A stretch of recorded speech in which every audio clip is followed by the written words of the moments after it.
अध्याय 18। बिजू का दुश्मन से मिलता है। बिजू का राजा क्रूर से जरा भी नहीं डरता था। दरअसल उसे दुष्ट राजा को हराने और उसकी जगह ग्लोरिया को जिंक्सलैंड के सिंहासन पर बिठाने की संभावना से ज्यादा मजा आ रहा था। इसलिए वह साहपूर्वक शाही महल की ओर बढ़ा और प्रवेश की मांग की। ये देखकर कि वह अजनबी है, सैनिकों ने उसे अंदर जाने दिया।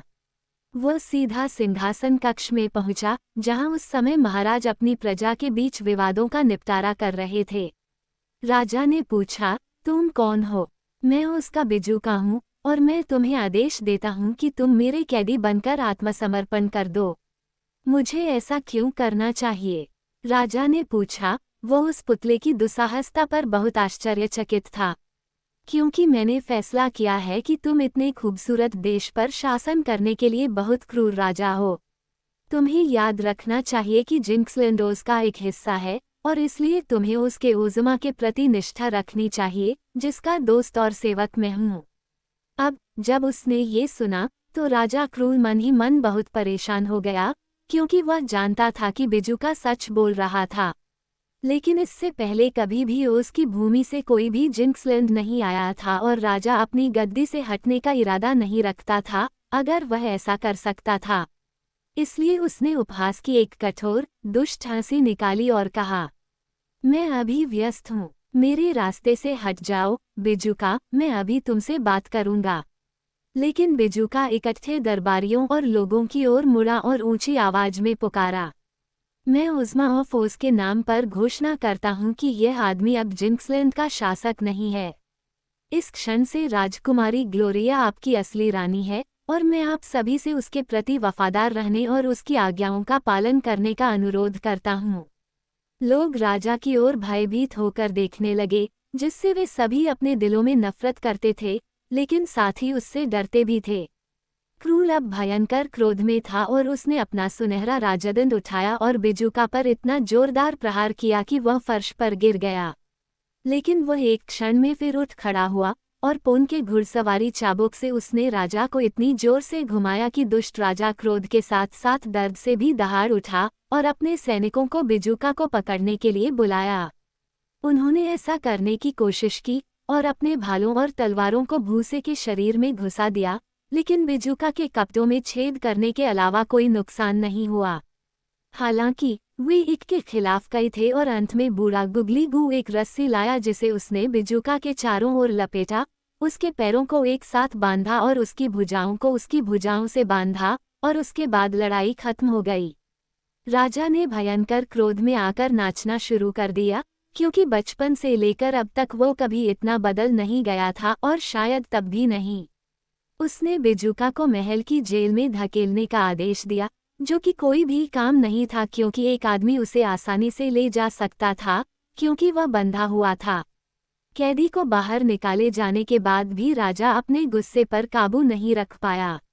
उसने स्ट्रॉ मैन से बदला लेने का कोई तरीका खोजने की कोशिश की, लेकिन उसे ऐसा कुछ भी नहीं सूझा जिससे उसे कोई नुकसान पहुंचे।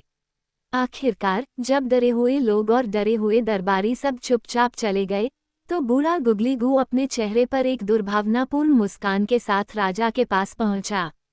मैं तुम्हें बताता हूँ कि क्या करना है, उसने कहा।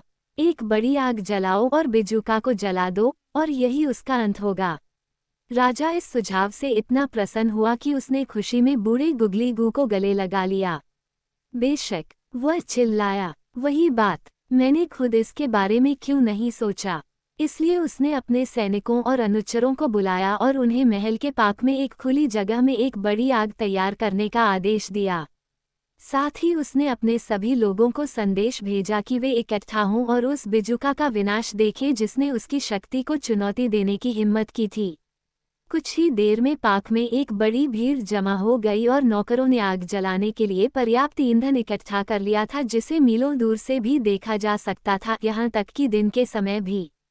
जब सब कुछ तैयार हो गया तो राजा ने अपना सिंहासन बाहर मंगवाया ताकि वो उस पर बैठकर तमाशा देख सके, और फिर उसने अपने सैनिकों को बिजूका लाने के लिए भेजा। अब पूरी दुनिया में एक चीज जिससे स्ट्रॉ मैन को सबसे ज्यादा डर लगता था, वो थी आग। उसे पता था कि वो बहुत आसानी से जल जाएगा और उसके बाद उसकी राख का कोई मतलब नहीं रह जाएगा।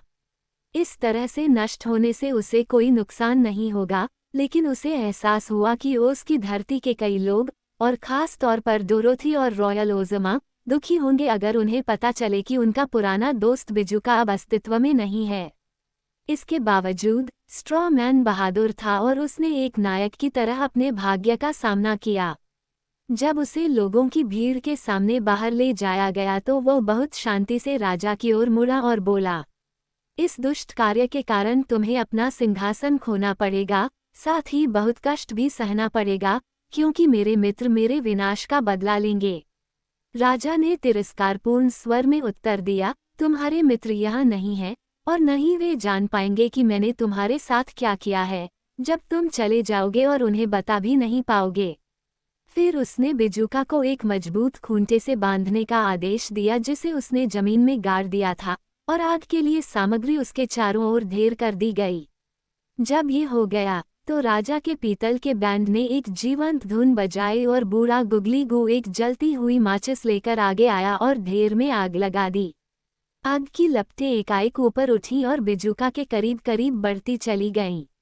राजा और उसके सभी लोग इस भयानक दृश्य को देखने में इतने मग्न थे कि उनमें से किसी ने भी यह नहीं देखा कि कैसे आसमान अचानक काला हो गया।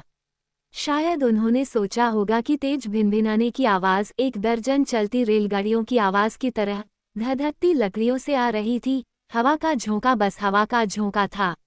लेकिन अचानक औक का झुंड नीचे आया, कम से कम उनमें से आधे सौ थे, और उनकी घूमती हुई पूंछों से उत्पन्न हवा के शक्तिशाली प्रवाह ने अलाव को हर दिशा में बिखेर दिया, ताकि एक भी जलती हुई आग बिजुका को न छू सके।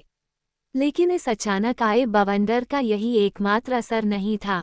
राजा क्रूल अपने सिंहासन से उछलकर गिर गया और अपने ही महल की पत्थर की दीवार से टकराकर गिर पड़ा, और इससे पहले कि वो उठ पाता, एक बड़ा औक उस पर बैठ गया और उसे जमीन पर दबा लिया।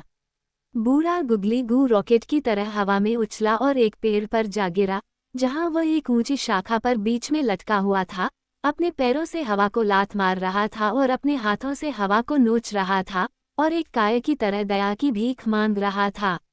लोग तब तक पीछे हटते रहे जब तक कि वे एक दूसरे से चिपक नहीं गए, जबकि सभी सैनिक गिर गए और जमीन पर गिर गए। कुछ मिनटों के लिए उत्साह बहुत ज्यादा था, और जिंक्सलैंड के हर डरे हुए निवासी ने उन महान ऑक्स को विस्मय और आश्चर्य से देखा, जिनके वंश ने एक ही समय में बिजुका को बचाने और राजा क्रूल को जीतने का काम किया था।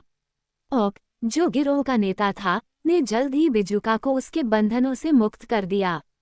फिर उसने कहा, ठीक है, हम तुम्हें बचाने के लिए समय पर पहुंच गए, जो 1 मिनट देर से पहुंचने से बेहतर है। अब तुम यहाँ के मालिक हो, और हम ये सुनिश्चित करने के लिए दृढ़ हैं कि तुम्हारे आदेशों का पालन हो। इसके साथ ही औक ने करयूल का सुनहरा मुकुट उठाया, जो उसके सिर से गिर गया था, और उसे बिजुका के सिर पर रख दिया, जो अपने अजीब तरीके से फिर सिंहासन की ओर बढ़ा और उस पर बैठ गया। ये देखकर लोगों की भीड़ में से एक जोरदार जयकारा फूट पड़ा, जिन्होंने अपनी टोपियां उछाली और अपने रुमाल लहराए और बिजुका को अपना राजा घोषित किया। सैनिकों ने भी लोगों के साथ जयकारे लगाने में भाग लिया, क्योंकि अब उन्हें पूरी तरह से एहसास हो गया था कि उनके नफरत करने वाले स्वामी को पराजित कर दिया गया है और विजेता के प्रति अपनी सद्भावना दिखाना बुद्धिमानी होगी। उनमें से कुछ ने क्रूल को रस्सियों से बांध दिया और उसे घसीटते हुए आगे बढ़ाया, उसके शरीर को बिजुका के सिंहासन के सामने जमीन पर गिरा दिया। गुगली गू ने तब तक संघर्ष किया जब तक कि वो आखिरकार पेड़ की शाखा से फिसलकर जमीन पर गिर नहीं गया। फिर उसने चुपके से भागने की कोशिश की, लेकिन सैनिकों ने उसे पकड़ लिया और क्रूल के बगल में बांध दिया।